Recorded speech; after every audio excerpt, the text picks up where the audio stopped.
பிரசாந்த் கிஷோர் கொடுத்திருக்காரு ஆனா 15% அப்படின்னு. ஆனா அவருடைய வாக்கு விகிதம் என்பது பிரமிக்கத்தக்க வகையில் இருக்கும். இல்ல 15% பிரசாந்த் கிஷோர் சொல்றாரு. அதெல்லாம் வாய்ப்பு இல்லை.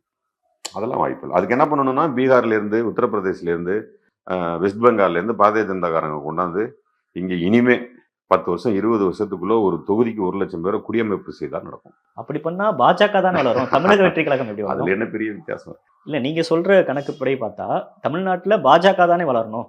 தமிழக வெற்றி கழகம் எப்படி வளரும்? அதுல பெரிய வித்தியாசம் கிடையாதுங்க. தமிழக வெற்றி கழகம் கடுமையா எதிர்க்கிறாரு பாஜக. இல்ல நான் என்ன சொல்றேன்னா கொள்கை ரீதியாக நீங்க ஒரு ஆளுங்கட்சியா இருக்கக்கூடிய தமிழக அரசு செய்யறது என்ன ஆட்சி செய்யுது, யாருக்கு எதிராக ஆட்சி செய்கிறது. இப்ப கூட பாத்தீங்கன்னா கல்விக்காக வழங்கப்பட வேண்டிய 2,500 கோடி கொடுக்கல, கதறாரு கல்வி அமைச்சர்.